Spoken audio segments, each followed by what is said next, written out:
Сайн байцгаана уу? Яг энэ мөчид сонгуулийн дахин санал хураалтад явагдах гээд 7 хоногийн сурчлагын бус хугацаа үргэлжилж байна. Ерөнхийлөгчийн сонгуулийн үйл ажиллагаа дахин санал хураалтаар үргэлжлэн одоо сунжирснаар бизнесийн одоо үйл ажиллагаанд хэр нөлөөлж байгаа талаар бид ярилцахаар өнөөдөр студидтэй 3 зочныг ураад байна. Сайн байцгаана уу? Та бүхнийг бидний урилгыг хүлээн авч хүрэлцээрсэнд баярлалаа. Өнөөдрийн зочноор Монголын үйлдвэрчний эвлийн холбооны ерөнхийлөгч Амгаланбаатар, за мөн Монголын үндэсний худалдаа аж үйлдвэрийн танхимын ерөнхийлөгч Лавжов, Монголын ажил олгогч эзэдийн нэгдсэн холбооны дэд ерөнхийлөгч Ганбаатар нар хүрэлцээрээд байгаамаа. Ингээд эхнийхээ асуултыг нэгэнт сонгуулийн үйл явцад давхцаж байгаа учраас сонгуул инхүү одоо сунжирснаар ер нь бол сонгуул болох гэж байна гэж одоо төрийн ажил нэлээд цогсон байдалд ордог. Гэтэл дахиад 7 хоног ингээд сунжирснаар ер нь бизнесийн үйл ажиллагаанд хэр нөлөөлж байна. Энэ талаар ер нь бизнес эрхлэгчид хэр гомдол тавьж байна вэ? Өнөөдрийн мэндийг хүргэе. Сонгуул бол болдгоор болж байгаа. Энэ бол 4 жилийн удаа болдог улс төрийн бас нэг том үйл явдал та. Тэгээ ер нь бол монголчууд маань сүүлийн үеийн эдийн засгийн гол асуудал маань яагаад ийм хямралтай сүүлийн 10 хэдэн жил болчихоогүй л хамгийн том өмчөө өнөөдөр бид нар хуульчлаагүй байгаа. Газрын эвлийн байлгүй төрийн өмч. Үндсэн хуулийн 5-3 дээр бол аливаа өмчийн хэлбэрийг хүлээн зөвшөөрнө. Өмчийн эрхийг хуулиар хамгаална гэсэн 5-3 дугаар заалт байдаг. Гэт биш хамгийн том өмчөө өнөөдөр хүртэл яг тодорхойлох юм бол төрийн нийтийн хамгаалалтын өмчөө хууль гаргаж хамгаалаагүй учраас улс төрийн байдлаар тэр өмчн дээрх тоглолтууд маань явагдаад сүүлдээ сонгуул болгоныг энийг өөрөөр ашиглах. Тэрийг ашиглаж тэр төрийн институтээр дамжуулж төрийн нийтийн хамгаалалтын өмчтэй эзэн сухс иймэрхүү асуудал гарч ирж байгаа мэтлэн. Тэгэхээр энэ өөр юм халуун сэдв болчиход байгаа байхгүй. Нөгөө талаасаа гадны хөрөнгө оруулагч нар ч гэсэн эхэндээ бол компаниудаа компани хоорондын харилцаагаар харьцъя гэсэн тийм цэвэр одоо бизнесийн харилцаагаар харьцдаг тийм процесс байсан. Гэтэл одоо хөрөнгө оруулагч гадаадуудын хөрөнгө оруулагчийн үндсэн оруулагчийн хөрөнгөний төрийн өмч байгаа. Тийм учраас гадныхан бол одоо Монгол улсын төрийн доктортой байдал буюу энэ төр гэдэг юмтай бид нэр харьцахгүйгээр энэ бизнес хийж болохгүй юм байна. Хэрвээ бид нэр төртэй зөвшөлдсөхгүй бол эн чинь нэгэнтээ өмчийн нэгэн төр учраас нэг л өдөр өмчөө авлаа гэд 10 тэрбум доллар оруулсан байтал хаалаа гэд хавал хаагаал явчихсан. Тэгээ гадныхан бол буцаад эндээс бол аль ч хөрөнгө оруулагч нар бол энэ доктортой байдлыг хүсээд байгаа. Тэгэхээр энэ асуудал нь бол буцаагаад Монгол улсын төрийн доктортой байдлыг бүх бизнесийн салбарыг харж байгаа шүү. Тэгэхээр ер нь бол төр хэрвээ буруу шийдвэр гаргаад, төр мөнгөний бодлогоо буруу яриад, төр макро эдийн засгийнхаа 9 параметрээр буруу дүгнэлт хийгээд явдаг гэдэг бол сүүлийн 5 жилийн үйл явц биднэрт маш сайн мэдрүүлсэн. Энийн дээр алдаа гаргасан учраас өнөөдрийн хямрал 5 дахь жилдээ үргэлжилж байгаа. Манай энэ 147 мянган компаниуд энэний цаана бол 1.3 сая иргэд ажиллаж байгаа. Энэ бүх хүмүүс маань одоо төрийн буруу шийдвэрээс бол яаж мөнгөний ханшид 80% ундгоо, яаж ажлын байр байхгүй болдгоо, яаж технологи зогсдгоо гэдэг мэдэрчээд байгаа учраас бүх юмн дээр их тийм мэдрэмжтэй хандж байгаа шүү. Одоо сая бол эхний шатн дээр бүгдээр 50% хүрсэнгүй шүү дээ. Энэ юу хэлж байгааг бол та нар болохгүй байна л гэсэн бас нэг шинж байгаа шүү. Харин өнөөдөр би өдөр хэвлэлийн хурлын хийсэн бид нэр асуудал тавьж байгаа. Энэ улс төрийн сонгуулиуд тэнгэрэ болоо. Битгий эдийн засаг руу оруулж ирж бужигнуулаач. Одоо нэг улс төрийн нам нь саяхан өчтөр баха нэг өөр мөрд тэглэн барьна гэдэг. Энэ ууч энэ амьдрал дээр ямар ч тийм байхгүй. Энэ жирийн иргэдэг одоо өнөөдөр ажлын зээл, малчны зээл, цалингийн зээл их байгаа. 5.8 их 80 байгаа. Гэхдээ эн чинь зүгээр өөртөөхөө харьцаагаар явж байгаа процесс. Энийг төр зохицуулдаг. Энийг ингэж хэлж байгаад өнөөдөр чинь одоо би яг энэ бизнест энэ компанид байдаг хүний хувьд бол уучлаар наа чи жинхэнэ популизм. Дараа нь энэний дараа гамшиг болно. Иргэд маань энийг мэдж байгаа мэдхийн дээр. Гэхдээ ийм гамшигыг либерал нийгмийн төлөө, хүний эрхийн төлөө, чөлөө зах зээлийн төлөө явж исэн тэр ах нар гэж ярьдаг. Тэр улс төрийн хүчин өөрөө уриалж байгаа нь нөгөө коммунистоос илүү коммунист болчиход байгаа байхгүй. Асуудал энэ дэр байна. За баярлалаа. Ганбаатар ерөнхийлөгчөөс асууя. Яг Монгол улсын цаг агаарын нөхцөл байдал нь өөрөө их хэцүүлтэй тий. Жишээлх нь бол барилгын замынхны хувьд маш богино хугацаанд ажиллах шаардлага гардаг. Гэтэл 2 жил дараалан сонгуул боллоо. Тэгээд ажиллах хугацаа маань богинохон байна. Ер нь бизнес эрхлэгчдийн нөхцөл байдал хэр байна вэ? За тэгэхээр өнөөдөр яг бизнес эрхлэгчдийн нөхцөл байдал бол яг үннийг хэлбэл маш хүнд байгаа. Үйл ажиллагаа бүрэн сайжраагүй, бүрэн сэргэж чадаагүй, эдийн засгийн хямрал бол одоо бас үргэлжилсэн байдалтай байгаа гэдгийг би хэлье. өөрөө их зөв асуулаа. Монгол орн богино одоо зунтай удирдлагын чанартай энэ хугацаанд одоо компаниудад энэ сонгуулийг яаж нөлөөлж яана гэж. Тэгэхээр бид бол одоо энэ дээр бол одоо шууд нэг хийлье гэж бодож байна. Сонгуул одоо ингээд болоод цар гараа болчлоо. Одоо дахиад 7 хоног сунчлаа. Одоо энэ сонгуул, энэ улс төржилт, энэ одоо өмнө докторгүй байдал маань ерөөсөө үйлдвэрийн цэхэд ороод ирсэн. Ерөөсөө тэр битэл энэ гэрүүлд ороод ирчихлээ. Одоо гэртээ хараад одоо энийг сонгох яах вэ гэд ингээ бөөн одоо эсрэг тэрсэг байр суурь зөрчил гарч чаддаг шүү дээ. Тэгэхээр энэс бид нэг дуустал нин дөрөв одоо энийг дуусгая. Одоо аль нэгийг сонгоод энэ сонгуулийг нь дуусгах хэрэгтэй гэсэн ийм бодол ийм байр суурьтай байна. Ерөөсөө одоо бизнес эрхлэгчдийн сонгуулиас юу хүлээж ийнө гэхээр загвал ерөөсөө улс төрийн доктортой байдлыг л хүлээж байгаа. Улс төр яа докторч гэнэ үү? Улс төрийн одоо энэ хямрал гэж гадны хүмүүс яриад байна шүү дээ. Монголын эдийн засгийн хямрал улс төрийн хямралаас үүдэлтэй. Энэ улс төрийн хямралыг яаж зогсоох вэ гэдгийг л бид хүлээж байгаа. Тэгээ энэ хүлээлт маань одоо яг биелэх түнэг үү гэдэг дээр бид нэр хараад хүлээгээд сууж байгаа. Богино цаг уурын одоо онцлогтой богино хугацаанд одоо ажил хөдөлмөрлөг зам байна, ургамал газар тариалан байна, барилгын ажил энэ үед бол бид нар улс төржилтийг удаа хөгжүүлмээр байна. Бид нар энэс ядарч байна, бизнес ядарч байна. Одоо энийг ерөөсөө нэг дэшээ болоосоо гэж үсэж хүлээж байна. Тасаа хэллээ шүү дээ бизнес эрхлэгчид ядарч байна гэж. Яг яаж ядарч байгаа? Түр одоо энэ сонгуулийнхаа улс төрийн үйл ажиллагаанд бизнес эрхлэгчдийг татаад байгаа мó? Альсгүй бол энэ сонгуулийн үйл ажиллагаанд та нар төсвийн төгрөгийн хандив өгч гэж дарамтлаад байгаа мó?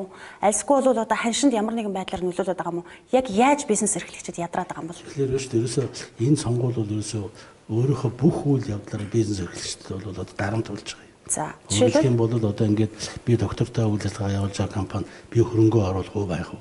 Би үйлдвэрлэлөө өргөх үү байх уу?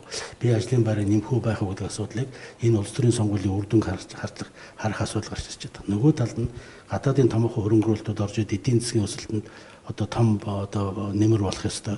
Монголын дотоод үйлдвэрлэгчдээс зөндөө олон туслах үйлдвэрлэл, бензин шатхын нийлүүлэх зүйлүүд ажлын байрыг бий болгох ёстой төслүүд зогсож байгаа гэдэг чинь бол биднэрт ерөөсөө бидний одоо болцоо нөхцөлийг одоо хязгаарлаад ингээд шүү дээ. Энэ чинь сэтгэл зүйн асар том дарамт. Энийг бол улс төрч ойлгохгүй, жирийн хүмүүс ойлгох. Энэ бол бизнесийн хүлээж байгаа асар том нийгмийн хүлээж байгаа хариуцлага. Нөгөө талаас нь бол одоо тэгэл дуусламж, дэмжлэг, за тэгэл одоо сум орнод ингээд бүх хэлбэрээр энэ одоо сонгуулийн үйл ажиллагаа явж байгаа. Нам, эвсэл одоо танил тал одоо тэгэл сургууль, соёл, нэг сургууль гэл ингээд бүгд явж байгаа шүү дээ. Энэ чинь бүгдээрээ бизнес одоо дарамт болж байна. Маш их хүнд байна. Одоо энээс бид бол гараад ердөө сайхан энгийн 50 амьдрын, энгийн 50 бизнесээ бүр ирээдүйдээ ихтэй бизнес оршиг бүрдүүлэх гэж бид нар явж байгаа байхгүй юу? За баярлалаа танд. Амхланбаатар ерөнхийлөгчөөс асуух гэсэн. Гурван талт хилцээрийг ер нь яг ямар тохиолдолд хийдэг юм бэ гэдгийг хэлээд асууя.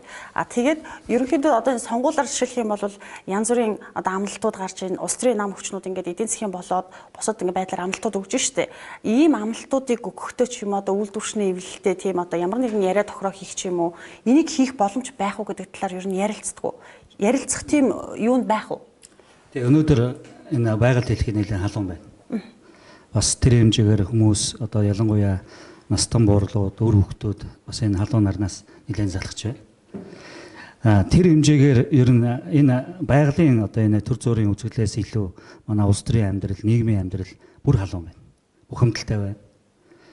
Тэгэхээр ер нь энэ Монгол улсын ерөнхийлөгчийн одоо энэ удаагийн сонгуул бол бас нэлээд ийм онцлог ийм цаг үед одоо болж байна. Тэгээ би илүү энэ сонгуул ярихаасаа илүү ер нь энэ улс орны амьдрал, эдийн засгийн одоо яг бодит байдал ямар байгаа, ард иргэдийн амьдрал ямар байгаа гэдгийг илүү төлхөө ярих нь зөв байх гэж бодож байна. Яг сонгуул гэдэг энэ үг рүү орохлоор л энэ үнэн бодит яриа аль нэг одоо улс төрийн хүчний төлөө яриад байгаа юм шиг. Альсвал үнэн худал гэдэг хоёр дэнсэн дээр тавих гэдэг ийм одоо хүнд цаг үед бас бид нар ажиллаж амьдарч штэ. Тэгэхээр ер нь энэ нийгмийн түншлэл гэдэг энэ гэрээ хэлцээр энэ хамтын гэрээ хэлцээр гэдэг энэ дэлхийн одоо хүн төрөлхтний олж авсан хамгийн чухал энэ ярианы харилцааны одоо том одоо ийм агуу том хэрэгслийг бид сүүлийн 27 жил амжилттай хэрэгжүүлж байгаа улс орн. 2013 онд энэ олон улсын хөдөлмөрийн байгууллагаас энэ Монгол улс дахь нийгмийн түншлэлийг өөрөөр хэлбэл засгийн газар, Монголын үйлдвэрчний эвлэлийн холбоо, манай Монголын ажил олгогч, бизнес эрхлэгчдийн хоорондын энэ харилцааг Аз нөхөн далайн бүсийн одоо завгар шилдэг ийм харилцаа болцсон байна. Ийм хэмжээнд бас энэ өнгөрсөн хугацаанд хөгжсөн байх шүү гэдгийг үнэлсэн юм байна. Харамсалтай нь энэ хүрсэн төвшингээсээ бид одоо сүүлийн хэдэн жил уруудаад байна л да. Энэ бол маш том бас харамсалтай асуудал. Тэгэхээр энэ Монгол улсын ерөнхийлөгчийн энэ удаагийн сонгуул бол ямар онцлог цаг үед болж байгаа вэ гэдгийг бас би ганц хоёр зүйлээр хэлмээр байна. Манай хоёр бас хэллээ. Энэ улс орны эдийн засгийн нөхцөл байдал нэлээд хүндэрсэн. Хүндэрсэн гэдгийг одоо энэ олон улсын валютын сангаас одоо авч хэрэгжүүлэхээр эхэлж байгаа энэ өргөдөгсөн санхүүжилтийн хөтөлбөр өөрөө хэлж байгаа.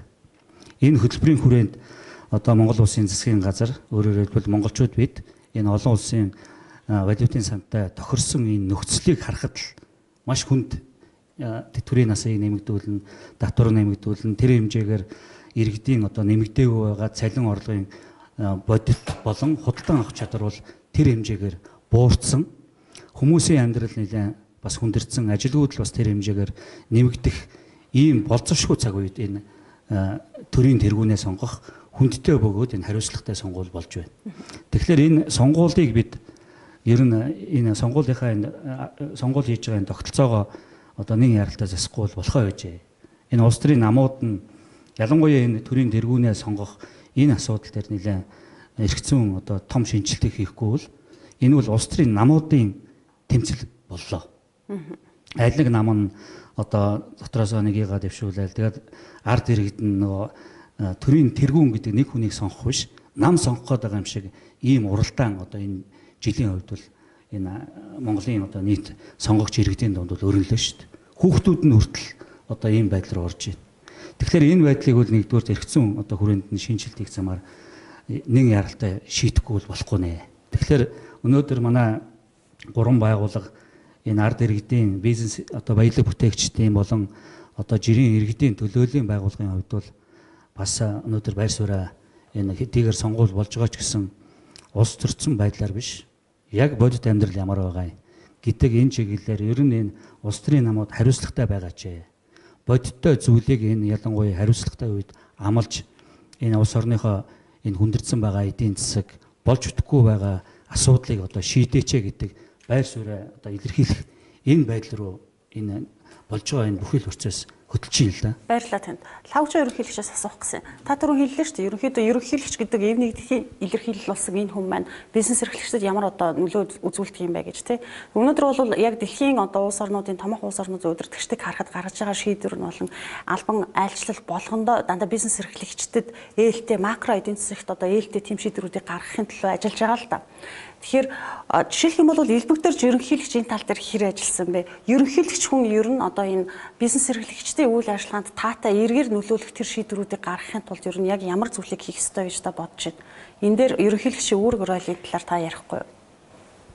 За Монгол улсын ерөнхийлөгч бол эв нэгдийн бэлтгэн гэж түрүүн нэг хэлж байгаа. Тэр нь бол эдийн засаг дээр бол ерөөсөд доктортой байдлыг хангахад алсуураар нөлөөлдөг тийм субъект юм байгаамаа. Учир шалтгааныг бол би түрүүнийхээ хариултанд хэлсэн. Энэ бол манай бүх хөрөнгөний хамгийн том хөрөнгө бол одоо жишээ нь хэмжээгээр нь үзэх юм бол 99% нь төрийн нийтийн хамааралтай өмч байдаг. Biz хэдийгээр чөлөө зах зээлийг 90 он тунхаглаад одоо бидний бүх хувийн өмч, бүх төрийн өөрийн өмчийг нийлүүлэхэд Монголд байгаа бүх өмчийн 1% л байдаг. Нийлээд мал хөрөнгөтэй. Тэр газрын эвлэлийн баялаг, оймод ус, ан амтан, ус сургамал, агаарын мандал, орон зай энэ бол төрийн нийтийн хамааралтай өмчд ордог. Энэ өмч бол манай нийт өмчийн 99% байдаг байхгүй. Тэгэхээр одоо хамгийн нас би суул урхагаар одоо ойр нэг жоохон гол зогоож байна. Гол эдийн засгийн тэрэндээ суурилж байна.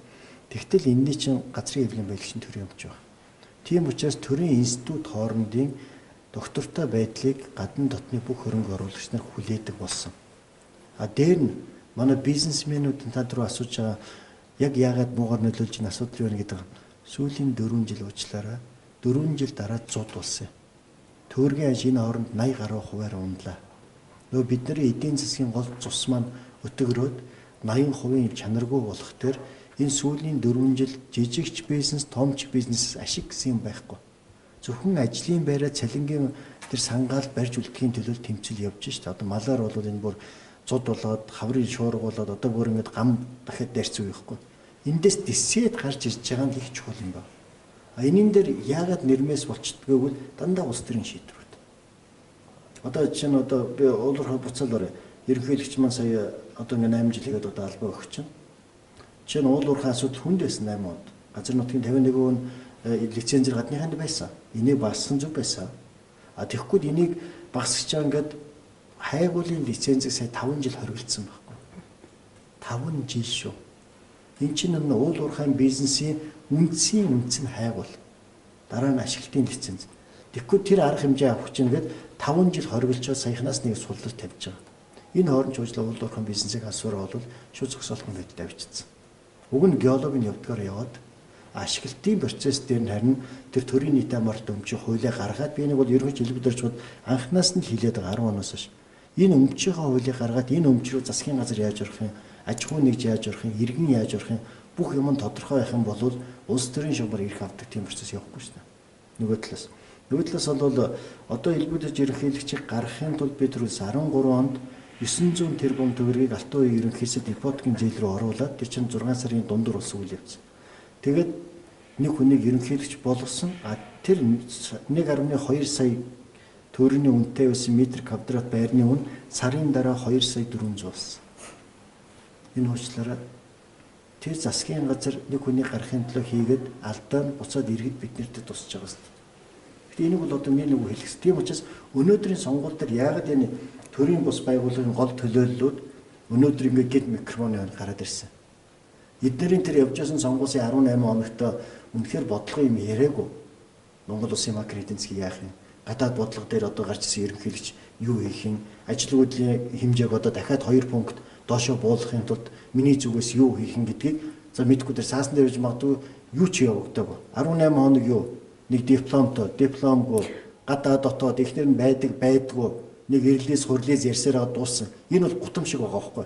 Энэ тохиолдолд энэ салбаруудыг төлөөлж байгаа бид нар энэ болохгүй шүү арай хитэрлээ гэдгийг өнөөдөр хэлэхгүй бол би чинь сонгуулийн дараа хэлээд яах юм. Өнөөдөр ард түмэн нөгөө нэг мөнгө аавна одоо банкнуудаа чинь хэрүүл дэмжлэг хийгээд эхэлнэ. Ерөнхийлөгч гарсан зарлиг гаргана энэ зээлээ битгий төлгсөн. Юу гэж юм бэ чинь. Одоо захаас авахлаад энэ дотор сууж байгаа бүх хүмүүс л одоо тэгээд эхэлсэн шүү. Энэ чинь нэгснэ банкны арилжааны бүх систем ингээд дампуурчлаа л гэсэн үг энэ мэдгдлээс хойш. Одоо энэ дампуурсан тохиолдолд бид нар өөр юм яриад хэрэг байхгүй. Тийм учраас бухимдаад ингэж ирж ярьж байгаа шүү. Түүнээс биш энэ болдог улс төрийн шоудын савгаараа болоод өнгөрнө л үз. Гэтэл бид нар тэгж чадахгүй. Яг тэгвэл эдний алдаа болгон иргэн бидний цус нулимс зовлон дээр очдөг байхгүй. Улс төрчтэй алдаа. Тийм. Эдний ад жаргал уучлаарай одоо манай Монгол төв банкны алдагдал 3.3 их найд төгрөгийн алдагдaltaй. Төсөв 2 их найдын алдагдaltaй. Бараг манай төсөв чинь 60-70% тэнцэх алдагдал байна. Өнгөрсөн жил бид нар гаднаас 1.5 тэрбум доллар авчираад нийтдээ 3 тэрбум доллараар зам тавьчихсан. Одоо энэний чинь мөнгө ихнээс ингээд нэхэх чинь дараа жил 500 сая, энэ жил 580 сая. Бид нар энэ мөнгийг төлнө. Яхахгүй Монгол улсын иргэн болгон энийг төлнө. Хүүхдээс авахулаад. Гэтэл энийн дээр дахиад нэг тийм нэг дампуурал 5.8 их найдыг авчираад бидний татвар төлөгчийн уран дээр овоолно гэж юу гэсэн үг. Гэхдээ бид нар ийм сэргийлж хэлэхгүй бол нэгэнтээ тэр аюул ослын мэдсээр байж хэлэхгүйгээр сэмхэн орондоо өвтэйхэн өнгөрөөчөөд дараа нь аюул гарах дээр 1000 бид нар хашгираад хэрэг байхгүй. Би бол ийм л бодлоо. Тийм учраас юмд ухаалгаар ханд ялангуяа нас сонгуул. Гэтэ түрүүчийн сонгуулиар ч гэсэн жишээлх юм бол Эрдэнтийг ховж шилжүүлэх ч юм уу, альсгүй бол одоо хүүхэд болгонд 20,000 төгрөг тараах ч юм уу. Ингээд иймэрхүү байдлаар ер нь эрх баригчид байнга л одоо эрх барьж байгаагаа дайлимдуулж асуудлууд гаргадаг байсан шүү дээ. Тэр үед яагаад та бүхэн дуурахгүй байсан? Монголын популистуудын том эцэг нь бол баяр дарга, элбэг дарга 2 шүү дээ. Сая 500 амлж яс 2008 онд. Тэр үед та бид нарыг иргэний хөдөлгөөний залуучууд дуураагүй гэж бодно.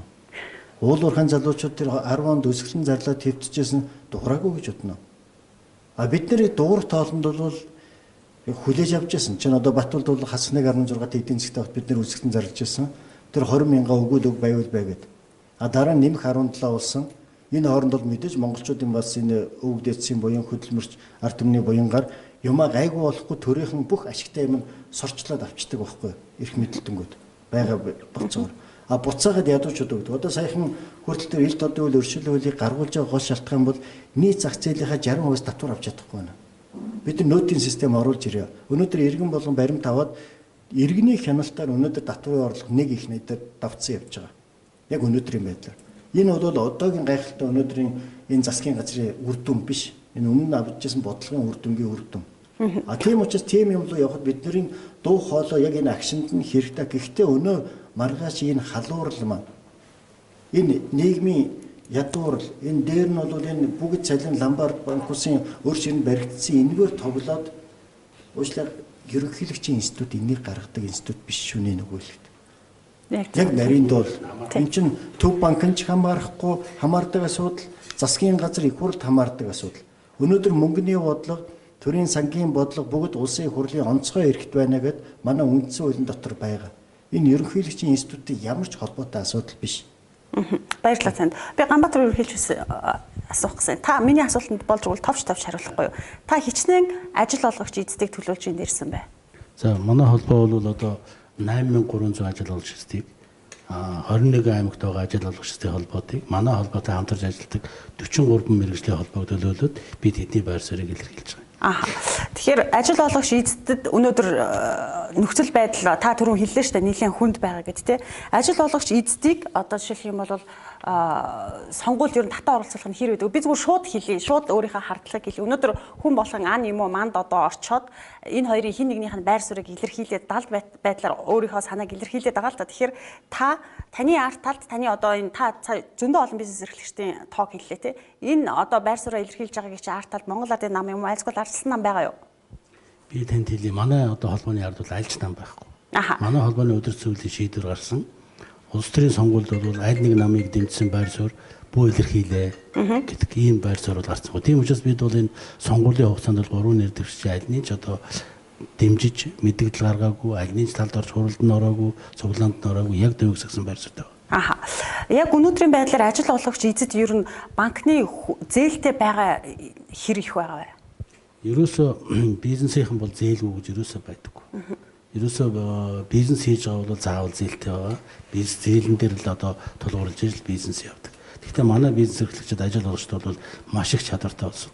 Би энийг бол одоо би биш гаднаас ирсэн одоо хүмүүс экспертүүд хэлдэг. 20% хүүтэй жилийн 22% зээл аваад ашигтай ажлыг бизнесээ дэлхийд байхгүй гэж.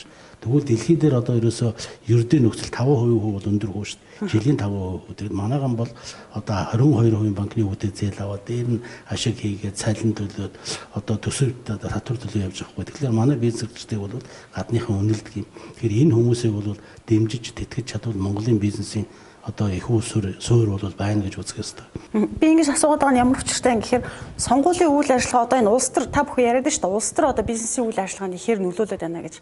Яг яаж нөлөөлдөг юм бэ гэдгийг би дахиад л асууя л та. Одоо процессын нөлөө үзүүлдэг юм уу? Ямар нэгэн процесс явуулах гэхэд тэрэнд чинь одоо 20 саад үзүүлээд идэг юм уу? Альсгүй бол яг яаж нөлөөлдөг юм бэ гэдгийг л надад их сонирхолтой санагдаад байна. За эдийн засаг улс төр хоёроо ярих юм бол 90 оноос эхэлж ярина л та. Манай үндсэн хуулийн 5 дугаар зүйл дээр тодорхой байгаа. Иргэн аж ахуйн нэгжийн сайн сайхны төлөө төр бол эдийн засагт оролцож болно гэсний заалт байдаг. Үүний хамгийн том хэлбэр бол чинь 10 сарын 15-наас 11 сарын 15-ны хооронд Монгол улсын нэгдсэн төсвийг баталж байгаа. Энэ төсөв батлах 2 сарын процесс бол цэвэр төр эдийн засагт оролцож байгаа хугацаа байдаг юм аа. Энэ хэдэн субъектүүдээр л оролцоод бусдын уг нь хязгаарлах хэрэгтэй юм байдаг. Энээсээ хитрээд явах төр энэ өөрөө төрн бизнес рүү орж байгаа халдлага байхгүй. Цаана хүнээр дэмжинэ л гэсэн үг. Гэхдээ наад чинь сонгуулиас бусад цаг үед хуулиар шийдэх асуудал байна тийм үү? Тэгвэл яг сонгуулийн үеэр яаж бизнес нөлөөлөд байгаа юм бэ гэж асууад байна. Сонгуулийн үеэр өнөөдөр бол нэг хэлэхэд ерөнхийлөгчийн сонгуулийн гэж Монгол улсыг төлөөлнө. Тэ эрэхтэй ганц эрэхтэй субъект шнэ. Тэгвэл нөгөө би ярьж байгаа төрийн нийтийн хамааралтай өмч чинь төрийн өмч. Хамгийн том капиталыг өнөөдөр төр мэдчихэж байгаа. Бид нар яг энэгээр бол коммунист улс хэвээр байгаа байхгүй. Тэгэхээр энэ тэргүүн нь ямар хүн гарч ирэхээс гадна дотны хөрөнгө оруулагч нар хөрөнгө хийх үү байх уу гэдэг асуудал цэвэр шалтгаалж байгаа шүү. Нэг хэлэхэд зөвхөн намууд болвол нэр дэвшигчээ дэвшүүлээд тэгээд холдох хэрэгтэй байхгүй. Яг бол ерөнхийлөгч маань энэ сонгуулийн дараа нам босуулна шүү дээ. Тийм учраас нам гэдэг субъект дэвшүүллээ сонгуульд ортой бус тиймэр хойшоо бол зайгаа хязгаартай байх хэрэгтэй. Тэгвэл одоо сая нөгөө дэвшүүлсэн намууд нь буцаагаад эдийн засгийн айхтар шийдвэр хүчээр гаргуулах тийм юмыг тулгаж байгаа байхгүй нэр дэвшигчтэй. Эн чинь өөрөө баг гэмт хэрэг байхгүй. За баярлалаа танд. Би Амгаланбаатар ерөнхийлөгчөөс асуух гэсэн. Одоо сая Монгол Ардын намын засгийн газраас тэтгэврийн насыг татлаа гэж нэг яриад, боллоо гэж нэг яриад, тий. За одоо хүүхдэд 50,000 төгрөг өгнө гэж нэг яриад, өгөхгүй гэж нэг яриад, за одоо хамгийн сүүлд өчтөр ингээд хууль батлагдсан талаар ингээд мэдээлэл гарч ирлээ шүү дээ, тий. Тэгэхээр энэ зүйл одоо яаж нөлөөлж байна та бүхэнд?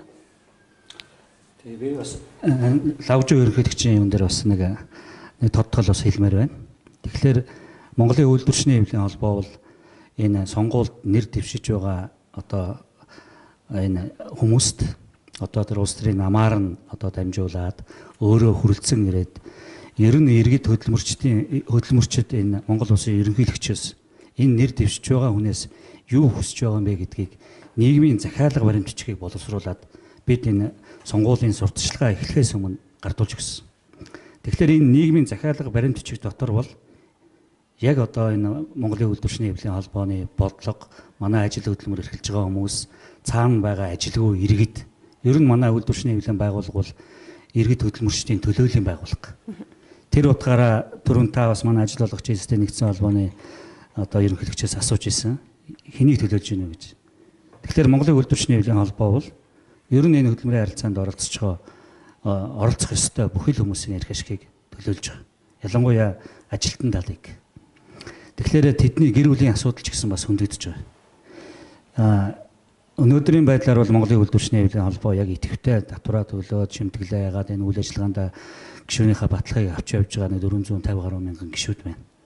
Тэр утгаараа бол энэ Монголын үйлдвэрчний хэвлэлийн холбооны энэ холбооноос боловсруулсан нийгмийн захиалга баримтчиг бол нийт одоо хөдөлмөр эрхэлж байгаа хүмүүсийн одоо энэ Монгол улсын ерөнхийлөгч гэдэг энэ том субъектээс бүр цаашлуул энэ Монгол улсын төрөөс хүлээж байгаа захиалга.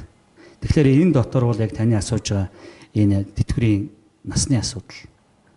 Тэгэхээр одоо энэ чинь яг өмнөх юулбарт орж ийн л да. Ер нь энэ засаг төргийн докторгүй байдал гэдэг маань ямар байдал төрж байгаа юм. Иргэд их зүйлийг хүсээд хүлээгээд байна гэдэг маань өмнөх бодлого нь тийм хүлээлтийг бий болгож байна гэсэн үг. Хүслийг нь биелүүлээд байвал хүслийнхэн тоо буурна шүү дээ. Тэгэхээр энэ тэтгэврийн насыг одоо нэмэгдүүлэх чиглэлээр бол Монголын үйлдвэрчний хэвлэлийн холбоо эрс эсрүүцэж байгаа. Өнөөдөр Монгол хүний дундаж наслалт ямар байгаа вүлээ?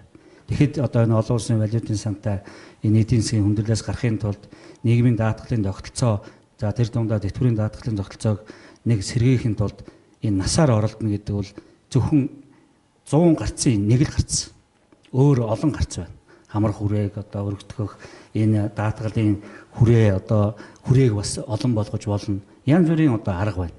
Тэгэхэд энэ Монгол одоо энэ тэтгэврт гарах байтугай одоо хөдөлмөрийн харилцаанд оролцож байгаа залуу хүн хүлээн зөвшөөрөх огт болцоогүй тэтгэврийн нас гэдэг энийг одоо том асуудлыг нэмнэ гэдэг бол энэ бол ирээдүйн асуудал байхгүй юу? Энэ тэтгэврийн насыг нэмэгдүүлэх, цалин өөс тэтгэврийн тэтгэмжийг нэмэгдүүлэх, ажлын байрыг одоо олноор бий болох, баталгааг бий болгоно гэдэг энэ олон асуудлууд энэ сонгуул гэдэг энэ бол зайлшгүй байх ёстой асуудал боловч сунжирах тусмаа хоосон амлалтуудаар ингэж хойшлох тусмаа иргэдийн амьдрал тэр хэмжээгээр хүндрэнэ. Энэ улс орны эдийн засгийн байдал тэр хэмжээгээр л цаашаа хүндрээд байна л гэсэн үг. Өнөөдрийн бидний яриад байгаа энэ бухимдаад ингээ янз бүрийн одоо толгомцсон асуудлыг түлхүү яриад байна гэдэг маань сонгуул буруу байдлаар явагдаж энэ амлалтууд нь хэрэгжиж чадахгүй байгаа учраас бид энэ сонгуул гэдгээс чинь бараг залхаж шít. Та 450 мянган идэвхтэй гишүүнтэй гэж хэллээ тий. 450 мянган идэвхтэй гишүүний би дийлийнх нь улсын байгууллага болов гэж таамаглаж байна. Харин улсын байгууллага энэ чинь бараг 3.1. Тий. Тэгэхээр одоо энэ ардчилсан нам болон одоо Монгол ардын нам ер нь аль ч нам гэлтгүй энэ төрийн эрх барьж байгаа хүмүүс ээлжилж одоо хин төрийн эрх аавнав тэр үедээ албан тушаалыг наймаалцдаг гэдэг нэг зүйл их яригдаад байгаа шүү дээ. Тэгэхээр сонгуультай холбоотойгоор сонгуулийн дараа аль нам төрийн эрх барихаас шалтгаалаад тухайн албан агчийг ажлаас нь халдаг тий айсгол өвчний улмаас гэж худал өөрөөр нь хэлүүлээд ингээд ажлыг нь өгүүлдэг их зэрэг ийм байдал гомдлууд их гардаг л та. Танай дээр ийм гомдол хэр их ирдэг вэ? Сонгуультай холбоотойгоор төрийн албан агчтай халаа солионы асуудлыг л яриад байгаа юм л да. За энэ нэр дэвшигч нар төргүүлсэн энэ нийгмийн захиалга дотор бол энэ төрийн албанд ажиллаж байгаа хүмүүсийн одоо ажлын байр, нийгмийн асуудал гэдэг маш олон асуудлууд энэ дотор тодорхой бүлэг болоод орцсон байна. Төрийн доктортой байж энэ түмэн олны амьдрал цаашаа хөгжиж явна.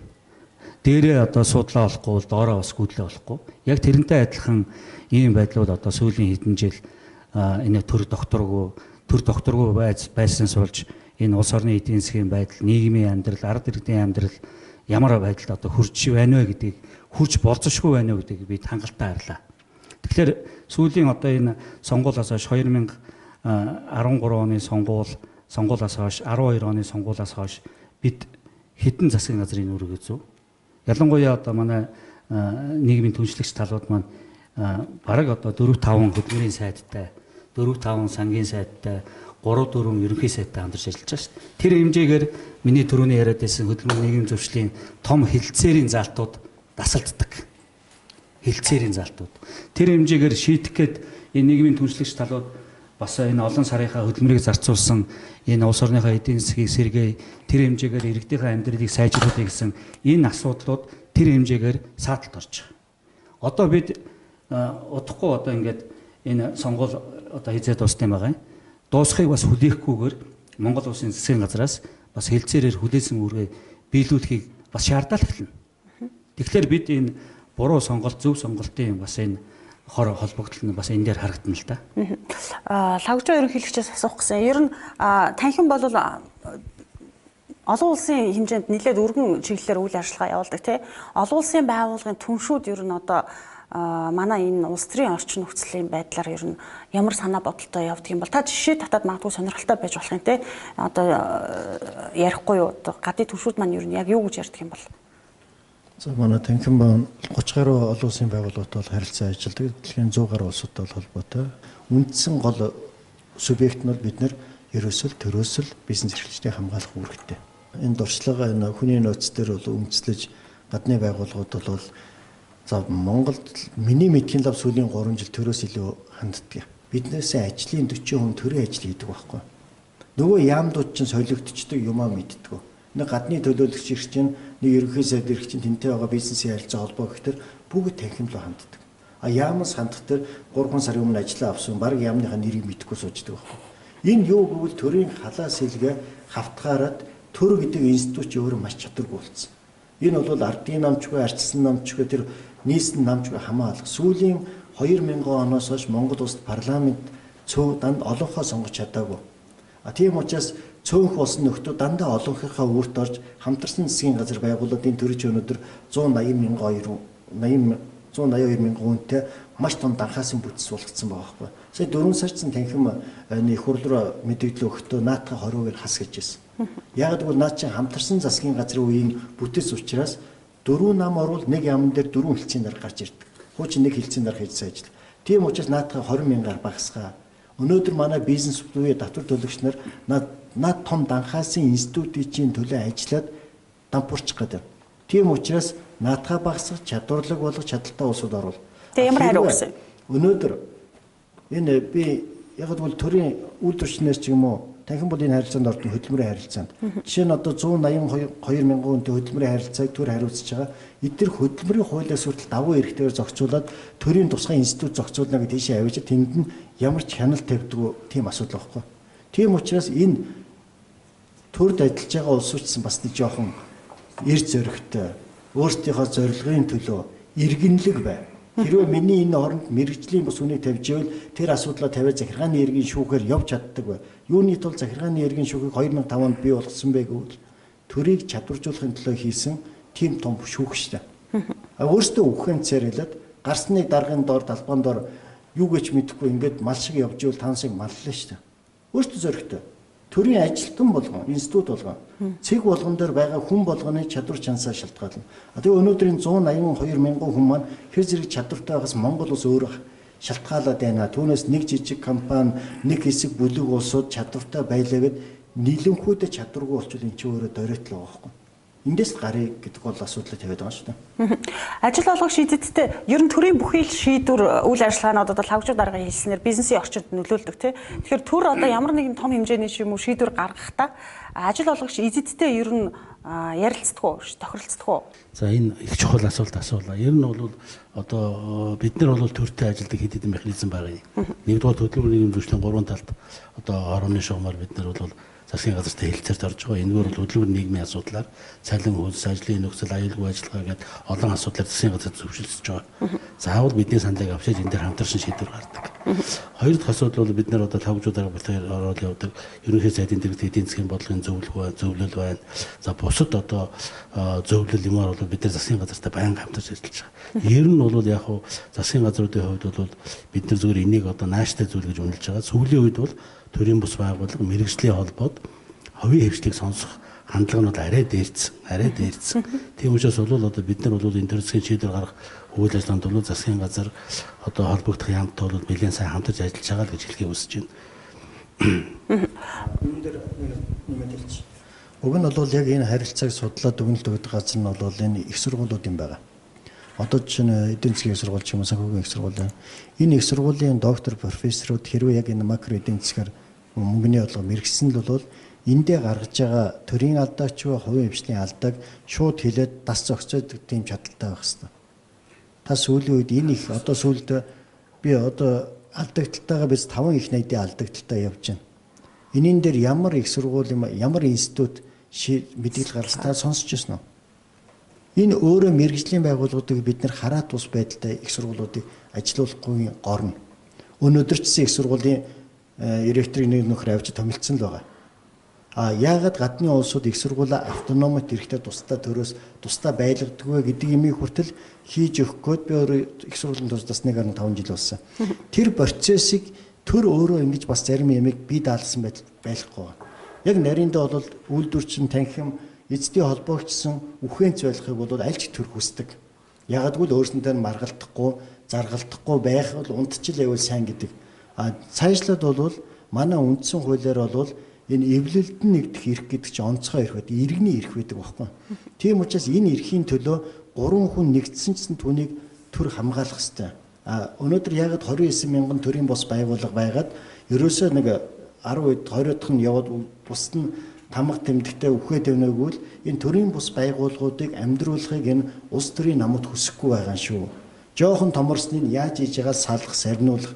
Энэ нэгсэндээ бол энэ эв нэгдлийн үн цэнийг бол бий болохгүй байгаа энэ төрийн бус байгууллагууд. Энийг бий болгохгүй тул хүний нөөц санхүү хоёроор барьцдаг байхгүй. Тийм ч учраас би одоо энэ төр засгийн нөхдүүд одоо байгаа нөхдүүд хэлээд байгаа. Та хэрвээ төрийн бус байгууллагатай хамтран ажиллая гэж байгаа бол ядаж одоо энэ төрийнхөө нэг ордон төрийн бус байгууллагад өгч. Наа чи нөгөө улсууд нь байрлал хурлаа хийж. Тэгэхгүй бол ийм материалын нөхцөл бүрдүүлэхгүй аюултай. Хэрвээ 90 он тухайн буурлууд маань зөв шийдвэр гаргаагүй бол тухайд шинээр намууд бий болсон. Тэгэхээр тэр үеийн засгийн газрын улсууд нь маш ухаантай улсууд байсан. За энэ бол олон намууд бий болж байгаа юм байна. Нам болгонд байр өгсөн. Социал демократийн байр, арчсан холбооны байр. Одоо хэдэн намуудын байр чинь 90-ад оны буурлуудын ухаанаар бий болсон өмч юм байгаа юм шүү. Эдгээр дараагүй үе бол хайцсан л байна. Энэ үгэлтэй. Тий яг зөв. Яг ерөнхийдөө эрх мэдэлтэй байх үедээ хууль гаргачид эрх мэдлээс унсан дараа хуулийн залтыг буруу тайлбарлаж болохгүй л дээ. Би бол татварын хуулиар бол олон жил явсан. Татварын хуулийн тэр хөнгөлт чөлөөлт иргэнд аж ахуйн нэгж ашигтай юмны төлөө бол байнга дугуйж төрийн төлөө бол тэр талаараа баг тэмцлийн ямар ч хэлбэрийг хийж исэн. Тэгээ одоо энэ сонгуультай холбоотойгоор нэг заалт байгаа. Би бол яг эрх зүйчийн хувьд бол тайлбарч байна. Танхимын ерөнхийлөгчийн хувьд биш шүү. Чинь 99-ийн 2 дугаар заалт байгаа. Манай сонсогч нар сайн ойлгоорой. 99-ийн 2. Энэ бол 2016 оны 5 сарын 5-нд тухайн улсын их хурл баталсан сонгуулийн хуулинд нэмэлт өөрчлөлт оруулахдаа энэ 99-ийн 2 дугаар залтыг оруулж ирсэн. Энэ бол сонгуульд оролцсон мөртлөө хинч санал өгөхгүй байх тийм эрхтэй заалт л та. Энийг бол манай арчсан намынхан маань нэлээд бас хүний эрх ярьж яаж энэ бол ийм байд дэлхийн чигээр хийгээд тэгээ энийг оруулсан байгаа. Одоо хүмүүс яриад байгаа цагаан сонгуул. Одоо яг өчтөөс ингээ би бас хэвлэл мэдээл харж байгаа чинь өөрсдийнхөө оруулсан тэмцсэн байж хүний бас онцгой эрх байдгийн байх шүү. Хэнийг сонгохгүй байх. Тэр эрхийг оруулсан мөртлөө өчтөрөөс хойш тэр эрхийг ярьсан хүнийг одоо янз бүрийн нэр хоч өгөөд эхэлж байгаа. Энэ өөрөө зарчимгүй юм гэж энийг хэлээд байгаамаа. Өөрсөндөө ашиг болох дээр хуулийн заалтыг янз бүрээр ашигладаг. Ашиггүй болох үе дээр хуулийн заалтаа нөгөө ярьжсэн нөх эсрэг. Энэ л өөрөө монголчуудыг алаад байгаа шүү. Альва юмн дээр зарчимтай л бай. Тэр 99-ийн 2-ыг иргэд хэрэглэнэ үү байна уу тэр иргэний л онцгой эрх шүү дээ. Яг ийм байдлаар төрч бус ингэдэг чинь манай татварын хуулиуд дотор бол аж ахуйн нэгж иргэнд аягүй олон ашигтай заалт байдаг. Ашигтай заалтын аж ахуйн нэгж ашиглая хөнгөлтөө эдлээ гэхдээ татврын очид баахан хууль бус баахан шалгалт оруулдаг. Гэхдээ нөгөө ямаа идэхгүй зүгтдэг байхгүй. А тэгтэр иргэдэд байдаг юм эдийн засгийн, нийгмийн, улс төрийн ийм сайхан эрх үүргүүдийг иргэн өөрөө л идлэг.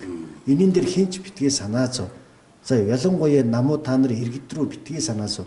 Зөрчлийн тухай хууль та эрх зүйн шүнээр дахиад асууж. Зөрчлийн тухай хуулиар одоо цагдаагийн байгууллага болон прокуророос одоо хуулийн этгээдийн үйл ажиллагааг зогсоох хүртэлх юм арга хэмжээ авахар их олон заалтууд дээр орж ирлээ шүү дээ. Энэ дээр ер нь бизнес эрхлэгчид тий ажил олгогч эзэд ер нь ямар байр суурьтай байгаа юм бол 7 сараар эднээс хэрэгжээд эхэлсэн. За гашуун үнэн гэвэл одоо энэ хүчингү болж байгаа эрүүгийн хууль. Ер нь өмнө бол 3 янзын эрүүг хуулиасан. Татвараар ганцхан залт байсан. 168 гээд 167-г нь 2008 оны 1 сарын 21-нд хүчингү болгоцсон. Тэгэхэд яасан бэ? Сая манай ил тодын хууль гараад ирэхэд 34 их найд буюу манай нэгдсэн төсвөөс 1.5 дахин их мөнгө ажил гарч ирлээ.